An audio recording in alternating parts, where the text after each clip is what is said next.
I'm Tessa McGregor. As you can see, I'm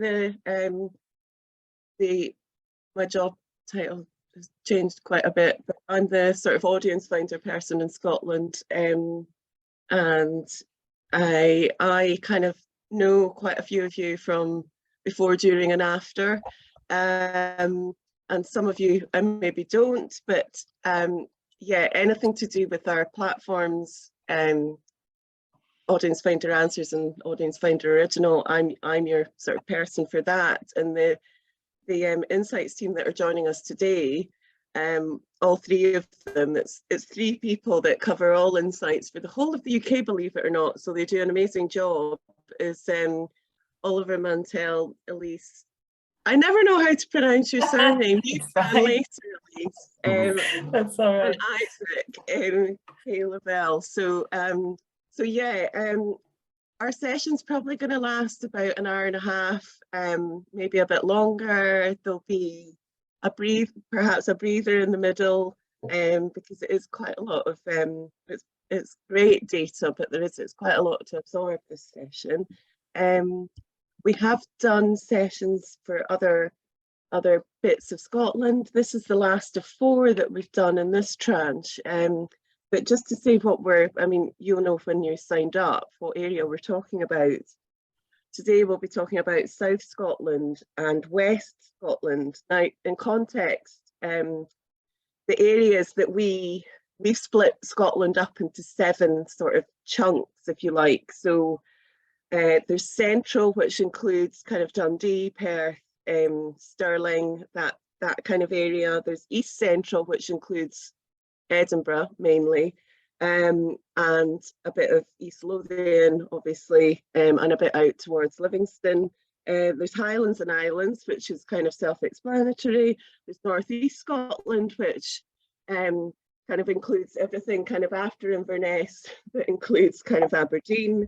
As I said, South Scotland, which we're discussing today, West Central Scotland, which is Glasgow and the conurbation, and West Scotland, which is basically everything that isn't Glasgow and its main suburbs. So everything beyond that whole kind of bit towards Dumfries and Inverclyde, etc., and Renfrewshire, that's West Scotland. So that's just putting it into a bit of context there. Some of you may not have joined the sessions before, and so we've got presentations for, as I say, sort of 4 other sessions that we've done, or is it 3 other sessions that we've done? So once you've done this one, obviously you're quite welcome to go and delve into the other ones as well, if it's of interest to you. So yeah, I think I'll be here to kind of interject with little bits, but it's mainly the Insights team that are delivering this. But as I say, if any of you kind of have any questions, do ask them, or save them up for chattier bits later. And yeah, if anybody's got anything specific, do direct message me if you want. I'll be popping some things into the resources as we go along. This whole presentation is using our kind of audience spectrum, which is our kind of insights tool, which you may or may not have used before, but it's actually, you'll get to know it through this presentation, and it's pretty easy to kind of pick up the segments as well, and know what the ballparks of what types of people we're talking about. So anyway, that was quite a long intro, but shall I pass over to longer than I expected it to be? But yeah, any questions to start off with? No, we're all happy, and Linda certainly has got her data head on. So let's go. Let's go. Well, thanks very much, Tessa. Just before we start, just a couple of practicalities. If you want captioning, there's a caption button at the bottom. We are recording. We'll stop recording for the sort of chat bit later on, and we do really want to get your thoughts and inputs and opinions. So do share those on the way through in the chat, or indeed in that bit. But we won't record it, so you can say whatever you like, and it won't be on tape, so to speak. And then just finally, by way of intro, for audio description purposes, we can do a quick round of the room. So I'm Oliver Mantell. I'm the Director of Evidence and Insight, and I'm a white male with, well, what's normally in sunnier weather blonde hair. It's struggling a bit at the moment, but in a fairly plain white room. And then over to Elise. Hi, I'm Elise Boileau. I'm the researcher, sorry, researcher on the evidence team, and I'm a white woman with short black hair and wearing some white headphones. Pass over. No, have you already done, or do you need the intro? Yes, I don't know if you did the audio description. Otherwise, Isaac. Yep, I need to intro. Hi, I'm Isaac Key-Lavelle. I'm the research assistant here in Evidence and Insight, and I am a white man in my mid-20s with dyed blonde hair. You just say mid-20s bit to rub it in. Exactly. And Tessa, do you want to do quick? Okay. I've got dark bobbed hair. Identify as she, her. I have blue eyes and a Scottish accent. I don't have earphones on today, and I always try and wriggle out of the age thing as well. Let's just say I'm in the box ticked 50 to 54, yeah, somewhere in there. So yes. And a very nice striped top as well. Yeah. Thank you. Cool. Right. So let's crack on. So this is the area we're talking about, as Tessa mentioned. And we're using a wide range of different data sources to do so. So some of these may be more or less familiar with you, for you, but just to run through some of the different things we'll be drawing on. We will certainly later on be talking a bit about sort of overall attitudinal trends, sort of overall what people are saying and thinking about particular things, and saying it, across Scotland or particular types of people. And that's all coming from a national survey called the Cultural Participation Monitor. Much of what we talk about is going to be based on geographical mapping of particular types of people. And that's our segmentation model called Audience Spectrum, which I'll say a bit more about in a sec, just to unpack that. But essentially that's what that is. But of course, also that's used with and helps support our audience data collection service, which some of you will use, called Audience Finder. So that's collecting ticketing and or survey data. For this, we've used the ticketing data where we've got it. And we've used that for data for across the entirety of the UK. So we're looking at where people who live in this particular area are in, what engagement they're doing, wherever it happens to be. Of course, it will tend to be local, but it won't exclusively be. So there are some venues within the area, but also we're looking at some venues outside as well. What else to say? So we've got those. We've also got wider information about the sort of demographics of the local population. That's drawn from the census, which is still drawn off the 2001 census plus, 2001 to the 2011 census, plus updates, and other sources like Target Group Index. So those are kind of like wider commercial data sets that kind of inform some of these bits of information we know about people. And we've said here that some of this stuff is then available at ward level. In fact, in general, we've used postcode sector for this on the basis that for some of the rural areas, the wards get really, really huge. So I'm just trying to make it a bit more granular.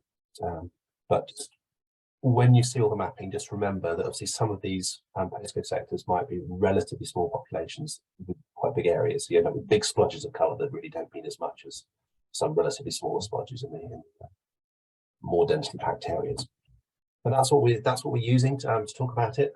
So we'll start off talking a bit about who's in the local area in terms of background population. We'll talk a bit about who's in the local audience. We'll look at how that audience has changed since the sort of the before times of pre-COVID, and sort of what some of those shifts have been. We'll look at some of those wider attitudes, and we'll try and, with your help, have a bit of a conversation about, when we pull those threads together, what does it tell us about the picture? What does it tell us about the kind of what we might want to think and do next? And obviously your input and your kind of experience. would be really valuable in sort of helping to shape that. So do please speak up as we go through. So if that's what we're talking about, I'll just give a brief précis of audience spectrum.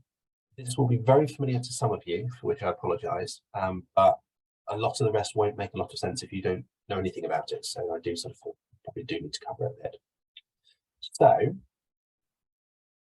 audience spectrum is the audience agency's segmentation model. So it's our way of understanding the population split out into different groups of people. And it has sort of several tiers to it. So at a basic level, we can talk about kind of higher, medium and lower engaged groups. So these three are higher engaged groups, and we'll move on to the medium and lower engaged in a sec. Within those, we have different groups of people with very different characteristics. And it's been developed based on surveys of cultural engagement. So what people have done, and people have said they've done, and then all the background information that's linked to that to kind of group them into clusters of people, saying these people tend to do different types of things and in different volumes. So obviously that's higher, medium, and lower, but it's also some of them will be a bit more traditional in their tastes. So for example, here, community land culture buffs will tend to more kind of traditional art forms potentially, less sort of experimental stuff, which you might see more kind of on the metroculturals and experience seekers. Although we're not going to see huge numbers of those in this particular patch.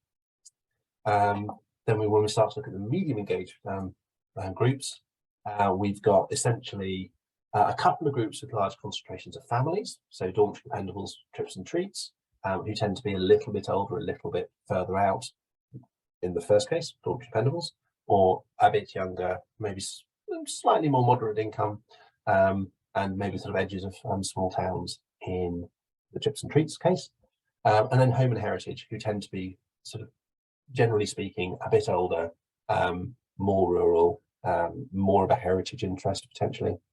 So that's roughly speaking the split we tend to get with those middle engaged groups. And then we've got a variety of lower engaged groups. Oops, yeah, I shouldn't brush crumbs off my touchpad. So here we've got a mixture of groups. We've got up our street, it tends to be often a little bit, again, slightly on the older side, but sort of settled urban communities. We'll see some pockets of them, but not loads. Frontline families, which is quite a big group, tend to be younger, low-income families, again, often on sort of the edges or in and around urban areas, but yeah, quite a prominent group of the population, less so in attendance. Kaleidoscope creativity, which is quite a big group in terms of certainly in cities, it's can be quite a diverse group in terms of population. It skews a little bit younger. It has a couple of different types we'll talk about later on when we get to them, that tend to be present in different concentrations. But essentially it tends to be kind of urban, or yeah, it can be sort of centre of towns and things, but a tendency towards some living in flats, some living in kind of lower rise accommodation. And then supported communities tend to be people who are particularly less likely to engage, but really often for reasons either of health and age, which is quite a big proportion of that group, or potentially kind of personal circumstances, but they tend to be in supported accommodation or council accommodation of some sort. So that's a bit of a run through of the overall picture of these groups. We'll talk about some of these much more than others, particularly probably community land culture buffs, dormitory dependables, and home and heritage as being particular ones that we think are key when we start to understand what's going on in this area. But we'll see what you think. You may have other ideas as well. So for each of these, we have a whole range of extra summary information. I've seen that there is a link to the website on there in the chat. We'll have summary stats about each of them. We'll also have more sort of narrative profiles that describe who they are, what they tend to do, what their attitude to culture is, how they tend to engage, and what types of things they do, where they live, what they go to, whether they're really digitally engaged or not, for example, and a range of other things. But we also have subsegments, which is a relatively newer addition to audience spectrum, where within each of these 10 types, each one's split into two, and the two subtypes will have their own particular characteristics, tend to be based in certain places. And sometimes if you've got a lot of one particular group in an area, it can be really helpful to kind of differentiate these, or indeed just to say exactly which group you really are talking about, because they may have some different characteristics. So this is just the example from experience seekers, but again, the same kind of information available for all of them. So much more available on our website, including case studies and various other things. Very happy to talk to you about them more, or indeed probably Tessa to talk to you about them more. But for the time being, let's move on to looking at what the actual data says. Passing over to Isaac to look at the local population. Hello, yes, so as you can see here, we're just going to kind of get an overview of the actual demographics of the area, including some hotspots. So that's also audience spectrum hotspots as well. So we have some maps which Elise is going to go through partway through this section, but just looking at the actual profiles within this area of audience spectrum as Ollie has gone over each of them. So just at the kind of macro level, the area, our area of South West Scotland is really quite similar to the rest of Scotland. It's got slightly lower levels of education with just being out of the very big cities, and also because of that, it's slightly whiter than the rest of Scotland. And with families and students, it's very similar, whereas retirees are kind of overrepresented in this area of Scotland a little compared to Scotland as a whole.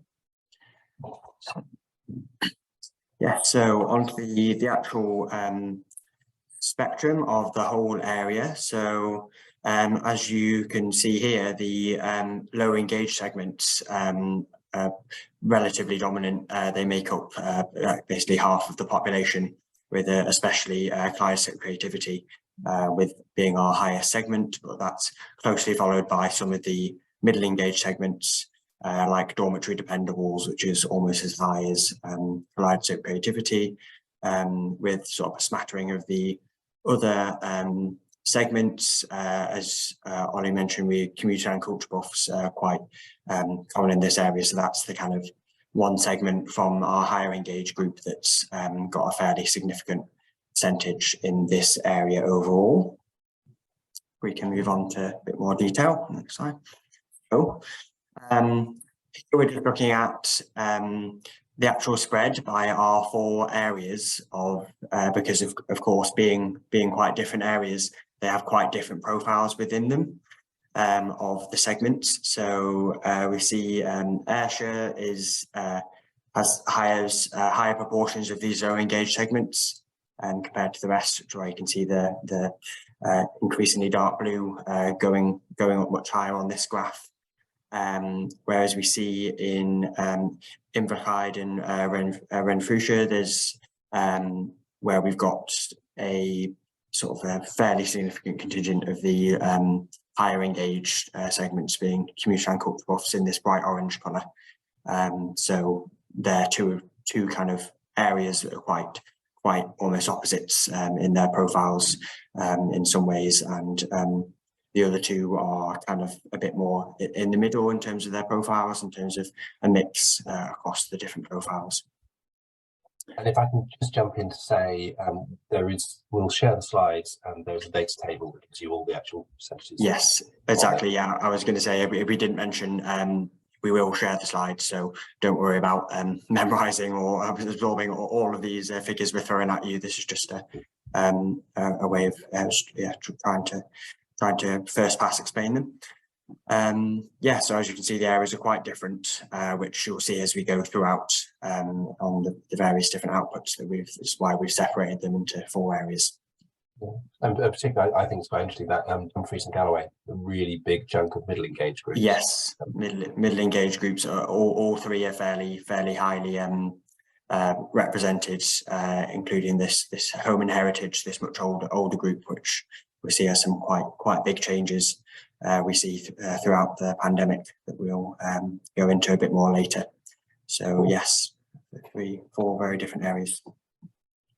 And as Ollie mentioned, we also have these newer sub-segments that looks in quite a lot more detail about who is actually in the areas, and within, as you can see here, I've just put the kind of description of the our biggest segments that we have, and how they split. Some of them split quite equally. So commuter and culture buffs is it's got like a 4 sort of 7%, 4% split, but the higher segment is this what we'd say like wealthy empty nesters living comfortable rural lifestyles. They tend to dominate within commuter and culture buffs in this area.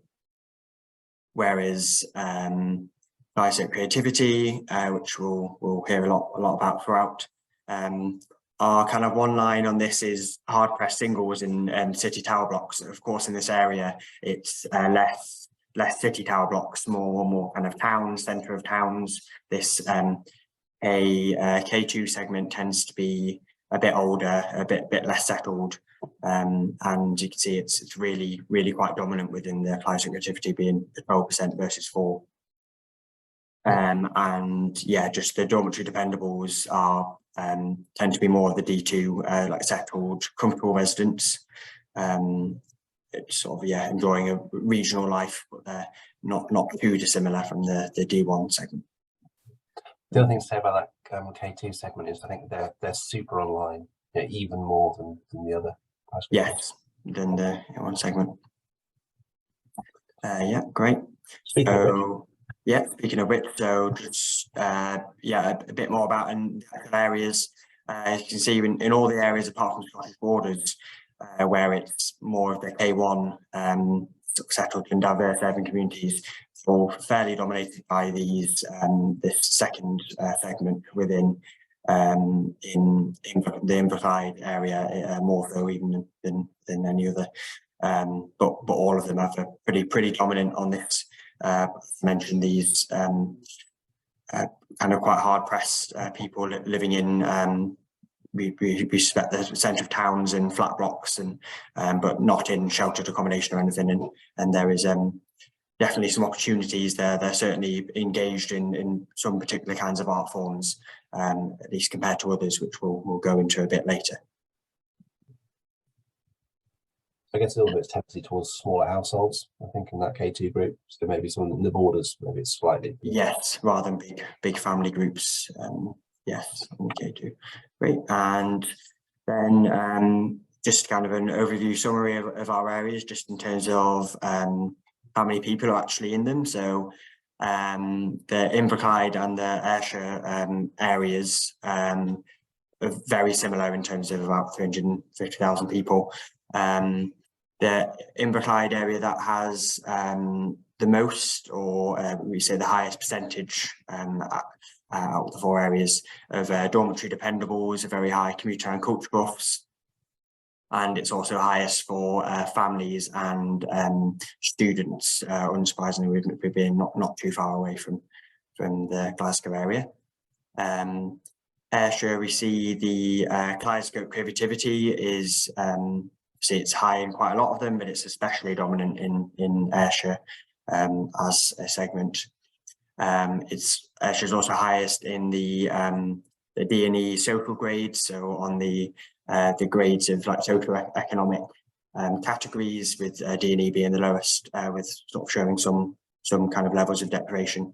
Ayrshire is the highest on that one, but also interestingly has quite at the other end, professional occupations are the highest. Dumfries and Galloway is more of the trips and treats, home and heritage, middle engaged segments, quite rural, more families and things coming in. And Scottish Borders, we have the most of the supported communities in terms of these supported groups, some of them in council accommodation and things, and then also retirees. But also it's actually higher than the rest of them for people with the highest level of education, degrees and diplomas. And yeah, as you can see, the Dumfries and Scottish borders are around the 100,000 to 150,000 mark, so around half the size of the other two in terms of population. Great. Yeah, that's worth noting in terms of population size. But yeah, in terms of population, to keep in mind as we go through when we talk about where people are coming from, they're quite different in their sizes.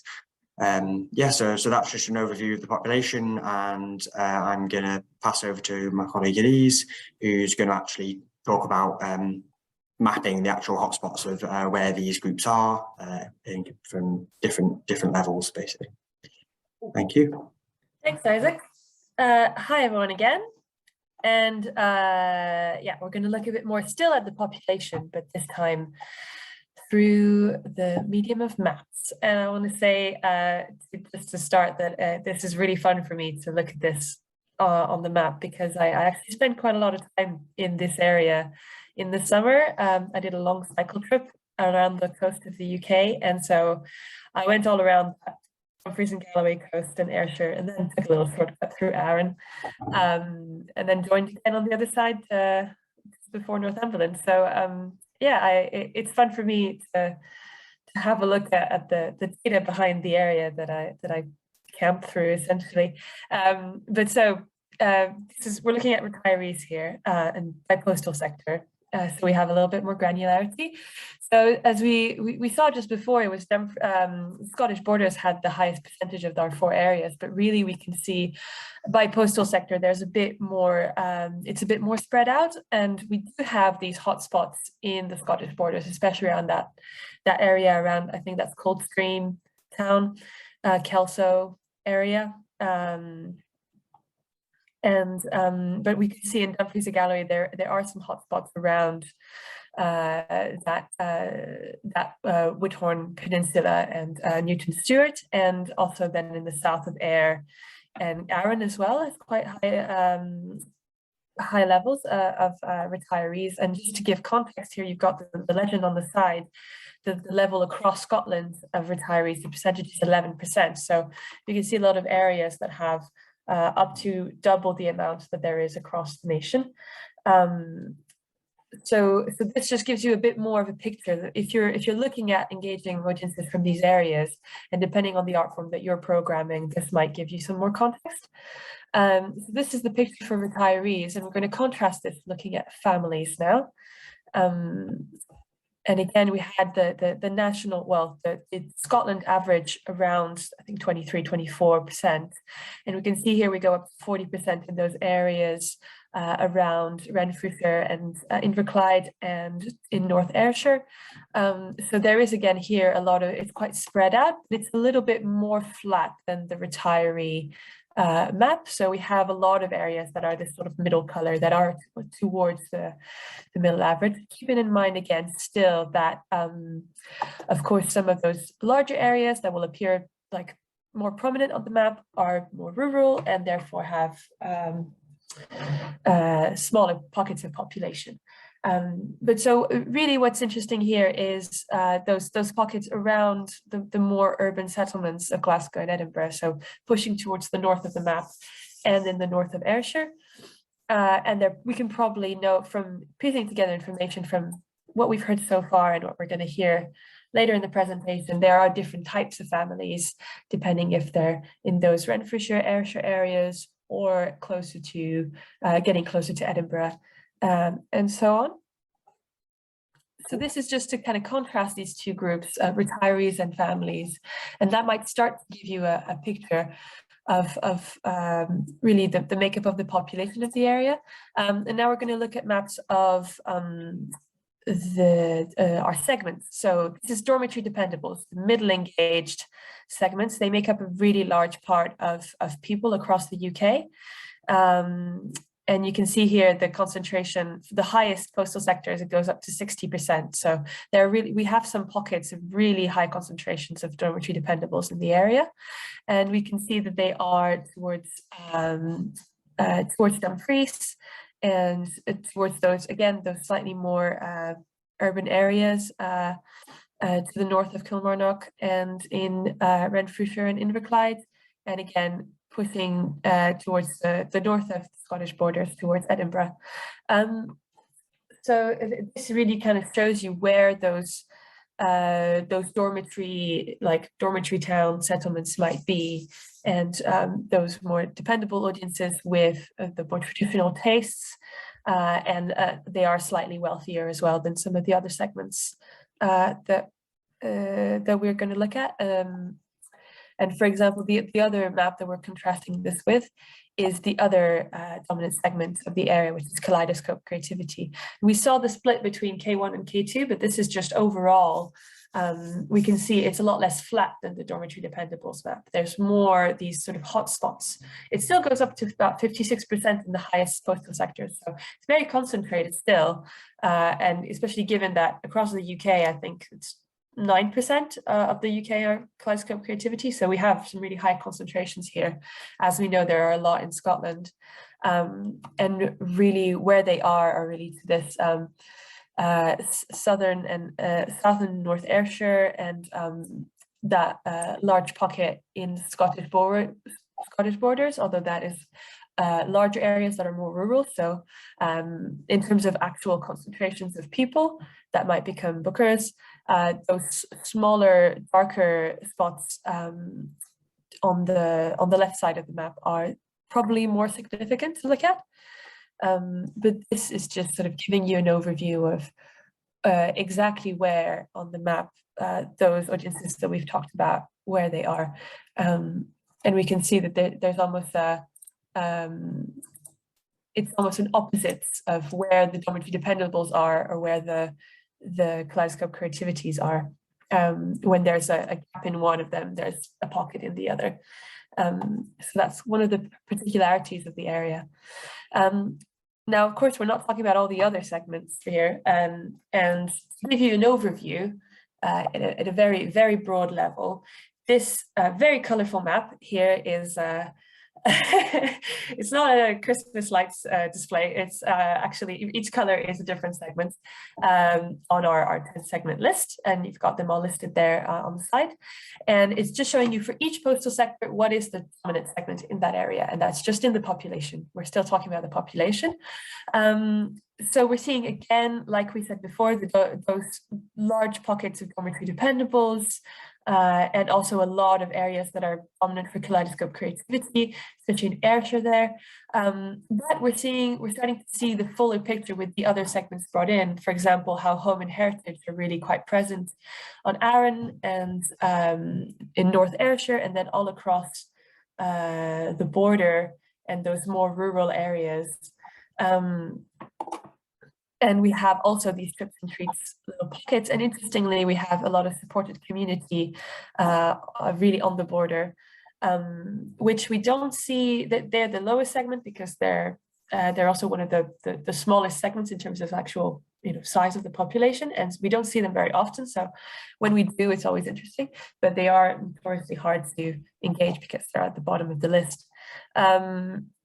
And we also have, yes, another thing to mention is that this big pocket of frontline families.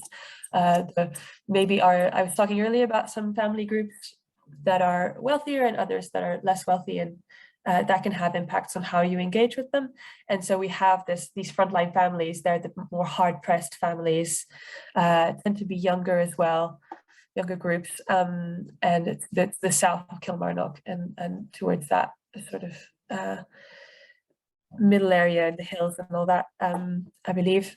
So that's sort of our view of overall of the area. And here's a little zoom to the area with the smaller sectors, which might be a bit hard to make up in the last slide. So this is just giving you a little zoom that shows us in that Renfrewshire area, really the split between the community and culture buff areas. So as their name suggests, they're a bit more engaged, and they also tend to be a bit wealthier. And then contrasted with those areas of up our street, kaleidoscope creativity in pink and blue, which are our lower engaged segments, frontline families as well along the coast. So it probably is translating to a lot of disparities in the area in terms of wealth, in terms of access to culture. That might be something to think about.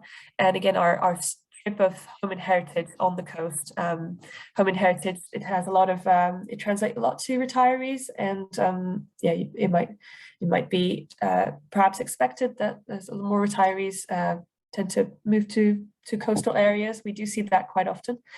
And so this is sort of just a little more in-depth view of that area. For those of you who are based near Glasgow, this might be interesting. So this was an overview of the population. And now we're going to move to looking at data about audiences, which we get from our Audience Finder platform. So it's real box office data from venues that contribute to our platform. And we aggregate this to look at how bookers in this area that we're looking at, how they behave and what we can tell you about that. Before we move on, does anybody have any questions about anything we've just covered or would like clarifications? Sounds all right. And we're doing okay for time. So I think we'll move on for now and might have a break later.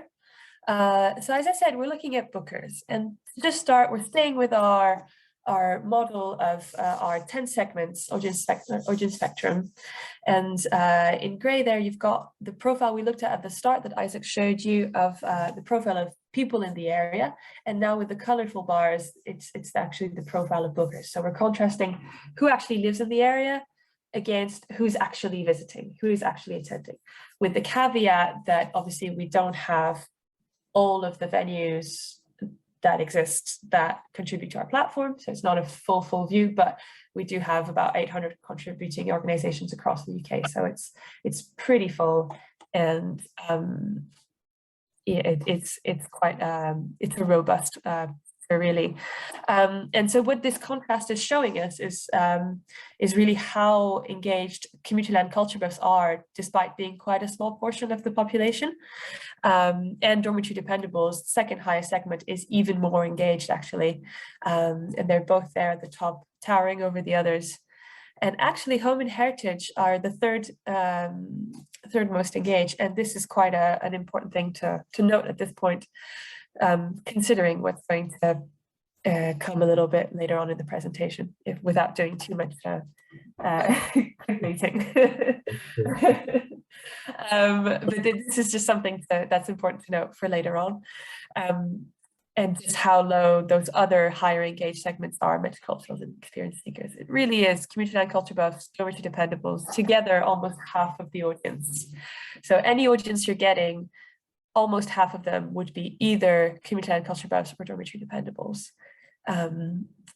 So and then obviously, yes, worth noting, we saw in the population, the lower engaged segments, those 4 blue ones, they made up almost half of the population. And yet here we see that they are quite under engaged, as in the level of engagement is lower than what they are in the population.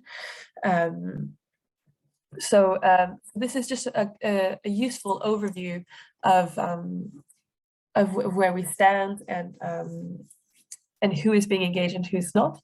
And just going back to our colorful map of where those groups are on the map, this now is actually showing you the dominant segment in the bookers rather than the population. So previous map was what's the dominant segment just in everyone who lives in the area, and this is which one of those segments are booking the most for each of those postal sectors. And we're seeing the dormitory dependables are taking up more space, the community and culture buffs are taking up more space, so that matches what we were seeing in our in the profile just before. And interestingly, yeah, the home and heritage segments are really taking over more areas, and so some areas where they weren't dominant, they're actually engaging the most. That's what it's saying. What's interesting is that middle area with the frontline families, it's really holding its own, as well as those pockets of up our streets. But we were seeing a lot of pink in the previous map of kaleidoscope creativity, and here they're almost all gone except for a few areas in Ayrshire and Renfrewshire and Inverclyde. And then I think we just have the zoom to show that a bit more precisely. Yeah, here we go. So this is with all of these large areas, community-led culture buff, weren't there in the previous slide. And this strip of orange on the coast is also being taken over a little bit by community-led cultivars and dormitory dependables. And it doesn't mean I mean, what it means is that those other groups are still there. They're just not being engaged as much as they could be yet. So in your own time, you can look over the slides and compare and contrast and see how this change happens when we send you the slides after the event.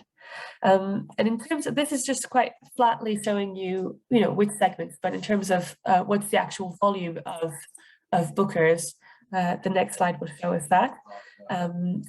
This is a penetration of bookers, which means which percentage of the households in that postal sector are bookers. So this is really showing us how actually concentrated the audiences are in those areas that sort of near closer to Edinburgh and Glasgow. So really in the north of the Scottish borders, in Inverclyde and Renfrewshire, and then there's another pocket concentrated around Ayrshire on the coast, so around Ayr itself. So those, even though we had those big areas in the middle in Dumfries and Galloway taken over by community-led cultivars or dormitory dependables, they're quite small numbers of bookers actually when we look at it. Again, when you look back at it in your own time, I would invite you to use this map in coordination with the dominant segment maps to get a clearer picture of where the actual strong pockets of bookers are. It just gives a bit more nuance to the picture. And this is useful to keep in mind when looking at the next map, where we were asking ourselves, we could see those concentration of bookers closer to Glasgow and Edinburgh, and we were wondering, are these bookers visiting more venues in Edinburgh or venues in Glasgow? And so we performed this analysis looking at numbers of tickets bought by people in this local area to venues either in Edinburgh or Glasgow. And then essentially what's mapped here is a ratio. So the postal sector shows yellow if they're booking more in Edinburgh, and it's a stronger shade of yellow if it's a lot more, and red if they're booking more in Glasgow. So what it's showing us here is maybe not the split that you might expect, and that might be something we want to discuss later. I'd love to hear your thoughts. That it's not quite a geographical split, that if you live close to Edinburgh, you go to Edinburgh, and if you live close to Glasgow, you go to Glasgow. We're seeing this large area in Dumfries and Galloway who still visit more in Edinburgh, despite maybe geographically being close to Glasgow. There might be something at play with transport links or that sort of thing. And interestingly, there's one postal sector right at the border of Renfrewshire that visits more in Edinburgh than Glasgow. But this could be, again, always with data, this could be because of a small difference, or it could be a small number of bookers to begin with. So always taking it with a pinch of salt, but it was interesting to see that happen. And interestingly as well, there's a larger area that is very strongly going more to Edinburgh compared to Glasgow. In Glasgow, it's a bit more, this darkest shade is a bit more patchy, and they're kind of meant to match each other, those darkest shade. Yeah, the pull towards Edinburgh seems a bit stronger from this map.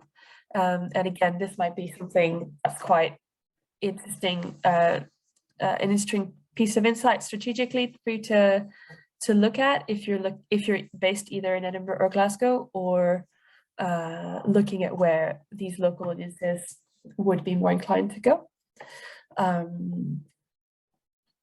There we go. Any questions about this map that's a bit more fiddly before we move on? Can I ask Elise? Yeah. Where is Falkirk and Stirling on that map, roughly? That's a good question.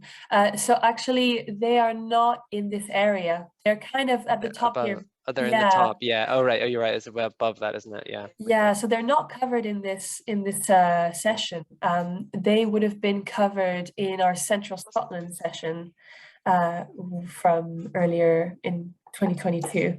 And I don't think we performed this analysis in that Central Scotland event. But it would certainly be interesting to look at that, the in between of that central belt, where exactly the border lies. Yeah. It's something we might put that behind our ear and It's have a look definitely later. it's a groovy kind of almost looks like Neapolitan ice cream, doesn't it? It's like a groovy Color kind of- choice. Sam, see where so if you look to Edinburgh and then the Firth of Forth, and then the Forth gets narrower and narrower. So Stirling's more or less at the top of the Firth of Forth. Yeah. Right in the So Sure. but we might be in that split of where audiences go to sort of, cascade down to Edinburgh or Glasgow, that is an interesting kind of what's the word I'm looking for? Between and betwixt area as well, which is obviously, this is between the areas we're talking about today are between and betwixt too, I think. Yeah. So yeah. It's the brown sauce line. It's the brown sauce line. Tessa can explain. Yeah. We might. Yeah. No, you're we might right. do a brown sauce analysis. Brown sauce line analysis. That might be the next. I'd be really interested in a brown sauce analysis. Yeah, that let's put that into the ES segments. Yeah, no, thanks. Great. It would be great to look at that. It might be something we talk to Creative Scotland about in the future. Thanks. So I think we can just push on and finish this section, and then maybe we'll have a break. Yeah. So we looked at the map where people are booking from, and we've just started to look at where they're booking to, Edinburgh, Glasgow. But if we look at the wider picture of where else do audience finder bookers attend, not just Edinburgh and Glasgow, this is the full picture here, these stacked charts. So your sort of stripy blue line, bar is venues in this area of South and West Scotland that we're looking at. So venues in Dumfries and Galloway, in Ayrshire, in Renfrewshire and Inverclyde, and in Scottish Borders. And that's in venues we have in Audience Finder. And then we've got, again, in red, Edinburgh, in yellow, I've just realized we swapped them around. Sorry about that. I was trying to match the colors on the map, but so here we have Edinburgh in red, Glasgow in yellow. And the rest of Scotland is that little blue line. And then the rest of the UK, mainly England, will be the grey line at the top. So we're seeing overall, all the way on the left, people are booking a lot to their local venues, over a third, but also a lot overall to Glasgow, which kind of makes sense because our area there's sort of skews slightly towards being on the West Coast, but also almost 20% booking to Edinburgh. And we can see here on the right, we've divided it by bookers from our 4 areas that we keep looking at. And there's a lot of variation by areas, as you can imagine. So Dumfries and Galloway, quite even split. A lot, again, they share a border with England, so it makes sense that there's a slightly larger proportion going to the rest of the UK. And as we saw in the map before, there's almost an even split between, a more even split than in the other areas, between bookers going to venues in Edinburgh or venues in Glasgow. Whereas the Scottish Borders, we have over half of bookers visiting venues in Edinburgh, and none for the local venues. And this might just be that we don't have any venues in that area.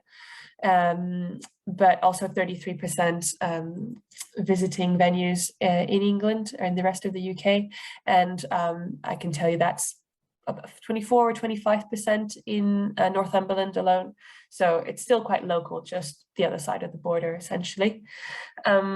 Whereas the picture for Ayrshire and Inverclyde and Renfrewshire is a bit different. We see a lot of bookers to Glasgow, obviously, and to more local venues. So this is the more detailed picture of really where are people going, people who live in this area, who are booking, who we have data through Audience Finder for, and where exactly it is that they're going to book for.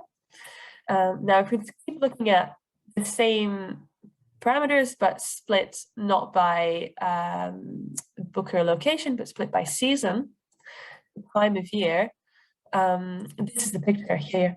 So we're seeing our bookers, and this again, it's the whole area aggregated again.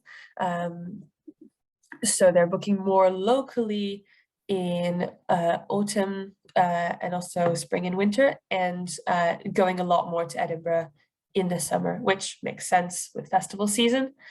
And we have also a high proportion going to Glasgow in spring and winter. And in the winter, there might be some good pantomime to put on. That might be an explanation. And in fact, if the next slide might give us some pointers towards that. So same view again, split by if they're booking for different genres, different art forms, as we call them at the Audience Agency. And we do have that line there in the middle for Christmas. It shows us that people actually for pantomimes and Christmas shows are staying quite local. Whereas it is, we see a big pull towards Glasgow for film and music, whereas there's a bigger pull to Edinburgh for, say, dance, general entertainment and plays and drama, which might be again this festival season effect. And a larger pull to England and the rest of the UK, again for film and a little bit for plays and drama.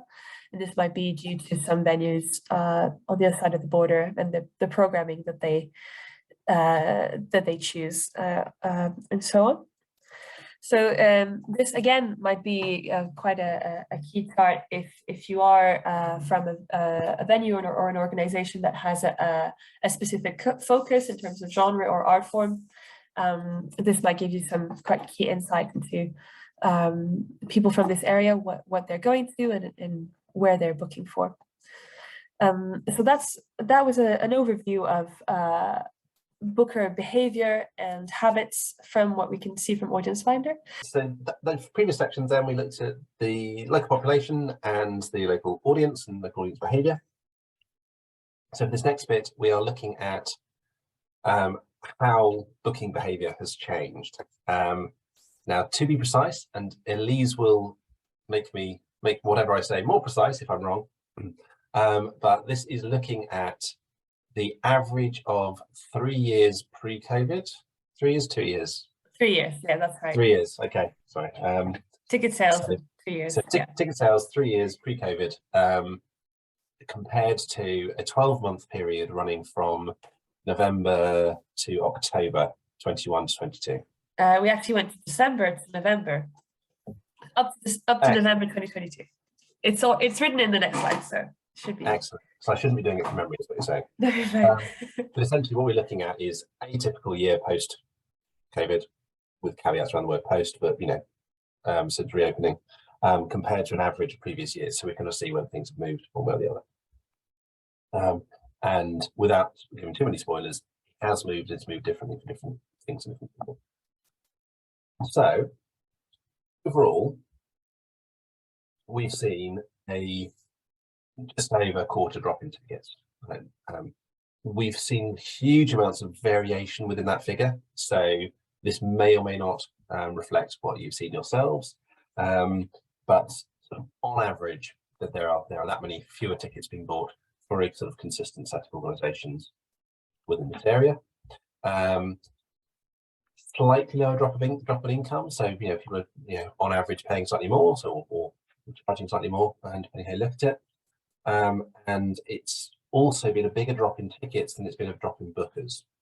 So what that tells you is it's not just about a set cohort of people who are sort of not coming, and everyone else booking at the same frequency. It's fewer people also booking less often, if that makes sense. So not as many fewer people, but they're also dropping in frequency. So so that's worth noting as well, because I think it's often talked about in slightly black and white terms about whether people are coming back, but it's also about just reduced velocity of attendance as well as whether it's there or not. So that's the overall picture. But something slightly curious happens when we look at it by geography. And again, with caveats about larger and smaller groups, but it's a pretty consistent picture in terms of total tickets across 3 of our 4 areas. The one that stands out is Dumfries and Galloway, where they've actually seen an increase, not a decrease. It's not enormous, and so we're not talking about huge numbers, but it certainly is. It's a bit of a different picture. So that's sort of the first curiosity. But obviously, as we've seen before, we might want to zoom in a little bit in terms of the specificity of these areas. So where we are seeing attendance is sort of in the middle of, I guess that's sort of the western half of Dumfries, and oops, I've just accidentally moved it on. Essentially, so this is showing the change then for these different postcode sectors, and we can see the areas that are driving that increase in Dumfries and Galloway are particularly, and again, it's not huge because we're not talking about huge numbers of tickets, but it's particularly right into the far east end, really. Is where the biggest increase is, and there are some areas nonetheless in with some substantial drops. So it's a bit of a mixed picture there, whereas a more consistent picture, I guess, in terms of drops elsewhere. Although there are pockets around Glasgow where we've seen some increases. So, unless there was, Elise, was there anything else you wanted to pull out on that into the things to highlight? Was that? Not particularly, apart from just drawing your attention to the actual numbers represented by those colors, that it does drop down to 50 to 67% drop in some areas. So there are more areas with larger drops than increases, and it is quite a varied picture depending on where you're looking. Yeah. Cool. Okay. It's also varied by season. Unsurprisingly, given the restrictions in place, numbers very heavily down last January. But between May and September last year, overall ticket sales were higher than they'd previously been, but it then tailed away again. So again, we're seeing a kind of like the seasonality or the things biting as you get into the winter, the cost of living coming into play, then pushing things back. And this is a pattern that we've seen in different forms, really quite widely, albeit obviously the Scottish experience tends to have slightly more pressure on that kind of, January 22 kind of period. But nonetheless, we do see the kind of sales coming in and going back out again. So when we're talking about these overall percentage changes, that's obviously the average of all of this. So at points it's been down much more substantially than that.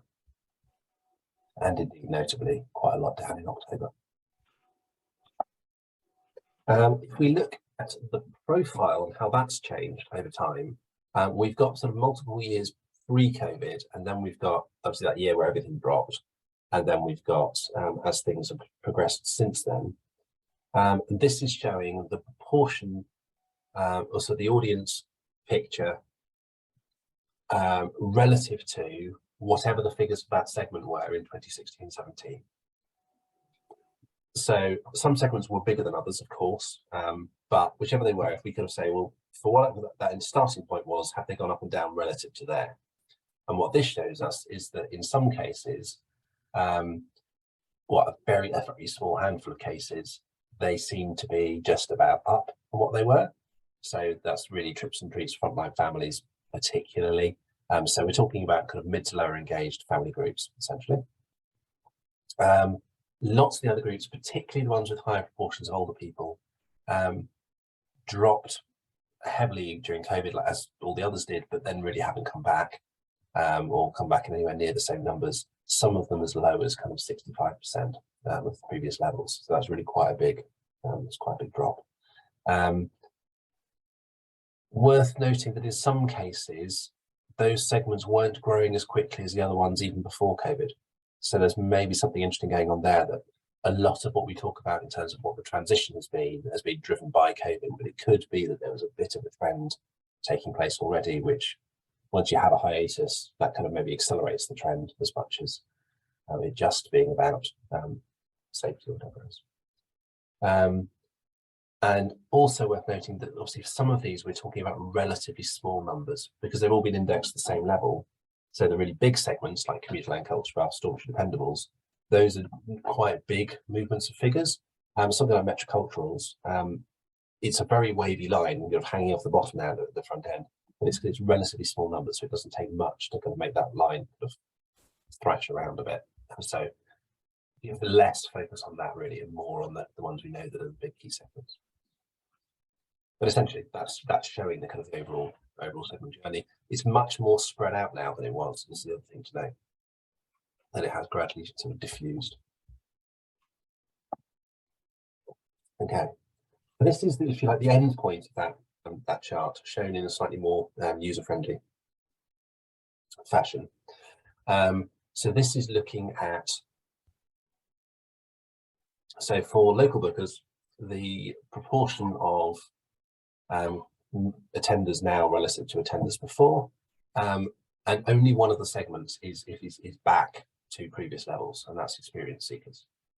And that's a group which we know is not present in very high numbers. So that's sort of worth noting.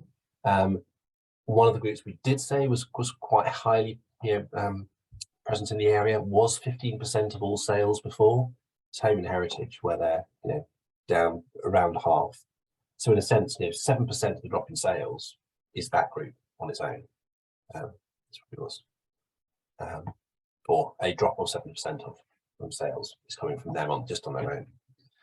And then we can also see, some substantial drops in other groups, but lesser drops, particularly something like trips and treats. Some of these family groups, they are holding up pretty well. Fortune dependables maybe not holding up as well here as there has been in some other places, I think. So that's maybe worth noting. The Kaleidoscope Creativity group is holding up fairly well considering. Of course, bear in mind that this data is not running into kind of January, February, so we're not getting the kind of cost of living impacts playing through, and we'll talk a bit about those in a sec. And this is another way of presenting the same information, but if you imagine it's just sort of flipped on its side, but this is really helping us to see the relative size of the segments. And this is, this makes it obvious. The experience seekers that were, above the previous line, they could have gained. It's a very small group, albeit obviously becomes increasingly important as it grows. Commuter land culture bus, staunch dependables, really large chunks of the population. Commuter land culture bus particularly really quite down, considering. And we can think back to the mapping and those sort of broad areas around the southern edge of Glasgow, and in the mapping in terms of where people were booking from, even sort of the northern edge of the borders, where those groups were booking in quite high numbers, probably sort of fading away a bit. And how that group behaves in future is going to be really important, so we'll come back to that as well. But finally, we can see the home and heritage, that middle engaged group, really kind of hanging off the bottom. We're not seeing a particularly direct trend line here in any particular direction. So we're not seeing highly engaged groups are more likely to attend, low engaged not, compared to before. It really is about these particular profiles of people that seems to be driving the separation. Okay. Does anyone have any queries on that before we?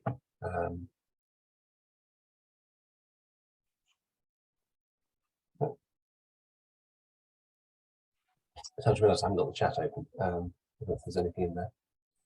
There's been no comments. Okay. So,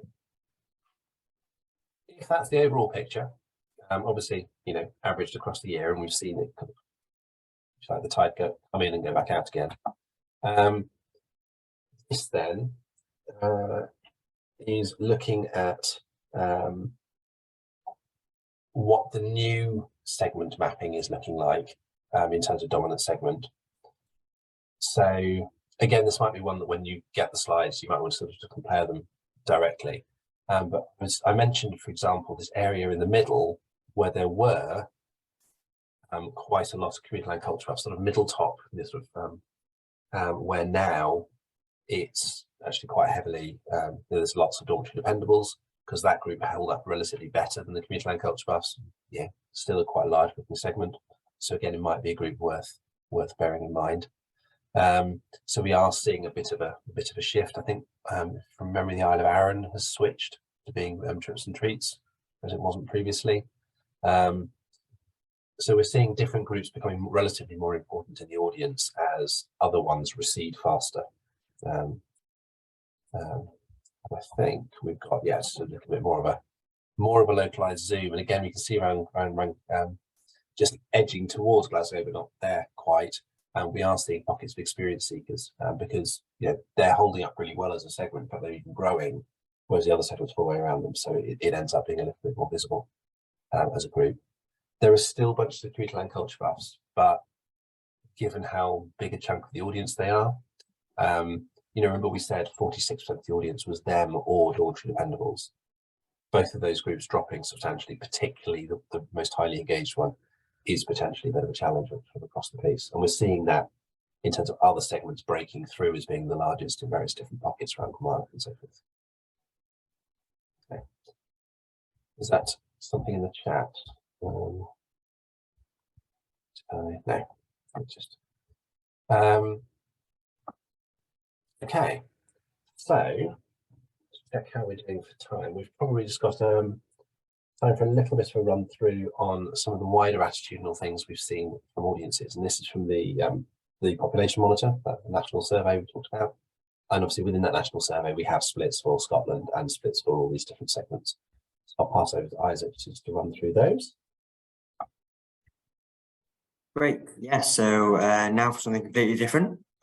Just moving away from anything actually bookings and venues and actually in the area. This is just our nationally representative cultural participation monitor, which asked around 3,000 people just their opinions on everything from COVID to cost of living, and within that we split it by the segments. So we have some charts here with the big segments in the area, and of course Scotland, just to get an idea of Scotland, is the same as the UK in terms of attitudes to COVID and cultural. So this first one is just asked whether people are willing to attend or still kind of nervous around COVID, essentially. And we find retirees, which are a fairly big group in quite a lot of this area, are, as you might expect, significantly have more reservations about coming back, which is why we suspect we're getting this big shift for home and heritage, and some of the groups dropping so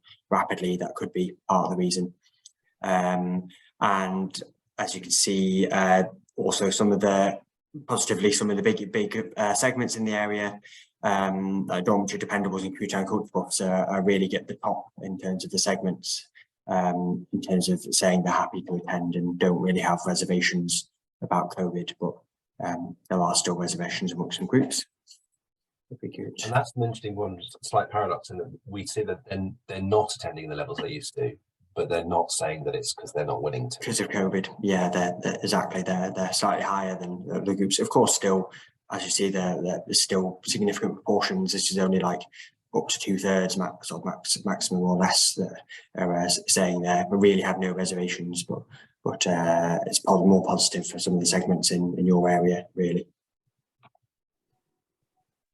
So we also just actually get a measure of have you been to arts and culture, whether that's online, in person, across the segments. So the averages around sort of 90% of people that's in Scotland have gone to an in-person arts and heritage activity in the last 12 months. So as a comparison, as you can see, really standing out there as retirees tend to be lower overall in terms of having done something in person, and the other segments in the area are pretty average. With online, as expected, retirees are a lot less online in terms of online cultural events, say things like streams of concerts and that sort of thing.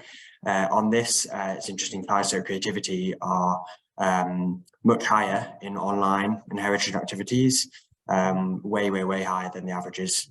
And also we asked about creative activities, so that could be everything from knitting to creative gaming and everything. We also find ties to creativity are higher, quite a lot higher than the averages on that. So potentially an interesting opportunity in terms of pulling in them with things linked to creative hobbies or online activities. Yeah, and finally, the big topic of the day, the cost of living. We've started asking about that in our cultural participation monitor, and are going to drill down on that in the next wave coming up. Interestingly, commuter and culture books are significantly less likely to say they're going to be affected by the cost of living crisis. This is for people saying that they strongly agree that they're worried about the cost of living crisis. See, they're around 27% versus kind of about half of people strongly saying they're worried. With retirees also falling lower. So there's a positive thing there with retirees not being as worried about the cost of living is a potential opportunity. Of course, that's again slightly falling engagement levels, so it's a bit of a complex picture. And the picture is similar across kind of, will people do fewer paid for activities? Retirees are not really expecting to, whereas dormitory dependables here often tends to be slightly higher than the average across these cost of living measures. And of course, kaleidoscope creativity is slightly higher, but not significantly higher than the averages in terms of being worried about the cost of living. Great, we go on to the final one. So just a summary, picking out a few things overall about attending from some of the segments and other things. Kaleidoscope creativity, I thought was interesting, that they're a lot more likely than quite a lot of the other segments to have attended outdoor festivals and street arts. They're a good over 10% higher when we asked people in the survey about that. And also children's and arts events, they're significantly higher. So some opportunities there.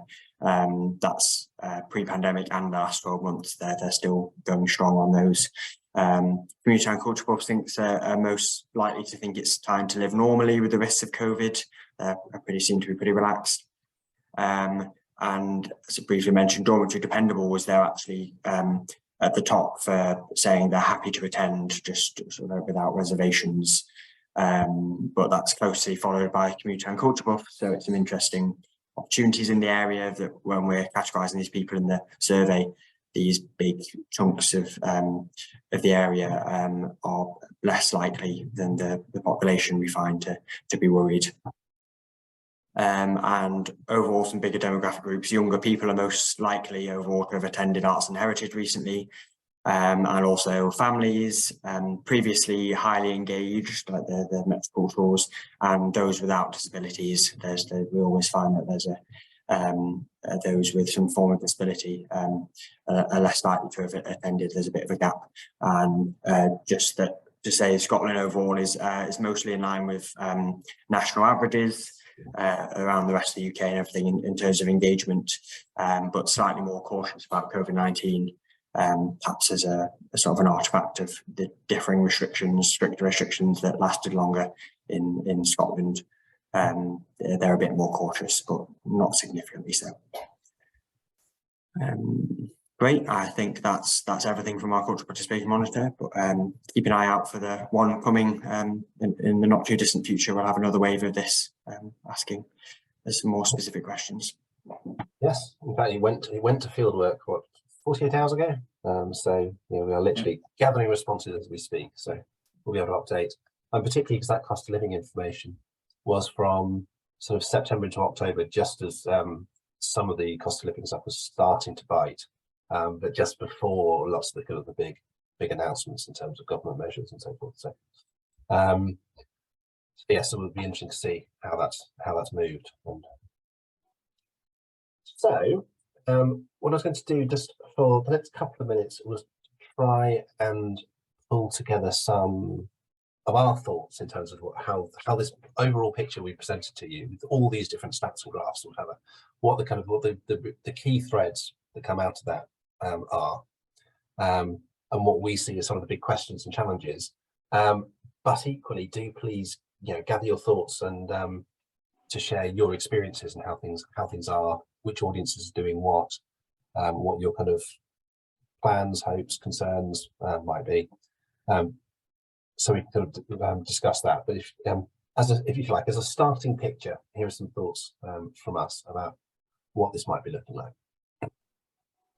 So we have talked quite a bit about this group called Home and Heritage. They're middle engaged, they're relatively older, there's more of a heritage taste. They have been kind of moderately engaged in arts and culture. They were a big chunk of the pre-COVID audience. 15% from one segment is quite a big group. And we know they're very widely spread across the whole of this area, particularly Dumfries and Galloway, maybe less so in Clyde and Renfrewshire. But nonetheless, it's a big group, it's quite important, quite prominent, and they're the group we've seen drop most in terms of engagement. So that's a kind of like a real challenge. It's a particular challenge in some of those rural areas. So that's sort of one thing to note. The flip side of that is where we've seen the slightly more urban and highly engaged segments and younger segments like experience seekers. There weren't that many of them. They are coming back, but really that's probably not going to affect the picture here that much, with the exception of maybe some bits on the edge of Clyde membership. And there are lots of some of the lower engaged groups across this area, particularly kaleidoscope creativity. And again, we've seen there's different ways that they maybe behave compared to the other groups. They're a bit more, they're more digital, they're more online. As Isaac was saying, some of those kind of community activities and festivals and things really reach those. But that's obviously not moving the dial on the kind of larger value sort of venue-based ticketing and so forth. We seem to see a bit of a split in the population between relatively wealthier versions of some of these, or sort of relatively older versions of these wealthier segments, relatively younger versions of some of the less wealthy segments. So it does appear to be a bit of an age split. You can see some pockets where there's kind of quite large, potentially quite affluent rural areas, but with pockets of deprivation within them and so forth. So there's quite a mixed picture, but often it seems to be linked to age quite strongly. The other big grouping, which only it's such a big grouping, it's almost half the initial sales, is these two groups, community land culture buffs and dormitory pendables. Now we often see these two moving in parallel in some way. They have fairly similar things in common. They tend to be relatively more affluent. They tend to be relatively, sort of, if not exactly rural, then sort of very much on the edges of cities, etc. They tend to be moderately to highly culturally engaged, more or less, depending on individuals. But they were a huge part of the audience before. They're both falling substantially, particularly community land culture buffs. We did potentially see these groups softening slightly even pre-COVID, in terms of the relative mix of the segments. But nonetheless, as Isaac was saying from the participation monitor, in terms of attitudes or exposure to things like cost of living, they're not as vulnerable to that. They are in a relatively more secure place. They're not saying that they're, if you like, opposed to attending things. It's not like they're sort of really concerned about attending in a way which might be a bit more true of the home and heritage. They maybe are attending a fair bit less in terms of frequency, and that might be sort of driving some of the drops. But it feels like as the cost of living period, depending how long this drags on for, these groups might be quite important. And so how they continue to engage could become, a really key bit of the story of the next 12 months, and what you can do to engage them. And we saw those patches of where these particular groups were more or less strongly based. So again, it might be worth thinking about how to zoom in on those, think about which particular types of things they most respond to, really focus on that. Obviously, the big story in terms of sales is, yes, of course they're down, but not everywhere, not consistently, and not all the time. It could come in and drop off again. That does suggest that it's relatively responsive to the immediate financial situation. It could change, it could get better, it could continue worse for a while, but that will obviously be a bit of a key factor. And when we look at these different segments and who they are and what their lives are like, we can see how different bits of the cost of living crisis will affect different groups and different people. So for some of these groups, for example, dormitory dependents, we might expect to see, if there's like a drop back in interest rates and suddenly mortgage payments gets less expensive, we could see a relatively faster response from groups like that, because that's the big thing that was causing an impact. In other cases, it might be more about a wider economic environment, etc. There may be some groups who are on the older end, some of the community land culture, possibly some of the home and heritage, who have maybe retired early, or cut down their activity, etc., which that might be relatively harder to switch back. So we might see kind of some groups being more responsive than others. So that's maybe something to bear in mind. Different, so the unwind of cost of living crisis could affect differently. And then finally, we talked about this split between the relative pools of Glasgow and Edinburgh. Of course, our overall patch, as Elise was saying, skews us towards seeing a higher proportion going to Glasgow, but actually Edinburgh is encroaching further into, particularly into Galloway, really is the kind of picture. And I think that's partly because when we're talking about lower attendance levels from those areas, the seasonal going into Edinburgh in the summer is playing probably a bit more visible role. And it's probably part of what's happening. So the fact that it's a longer journey, it's not about the kind of day-to-day making the trip, which is where the other stuff does tend to follow geography a little bit more closely. And then finally, just to flag that, yes, of course, there is that kind of cross-border engagement behaviour going on.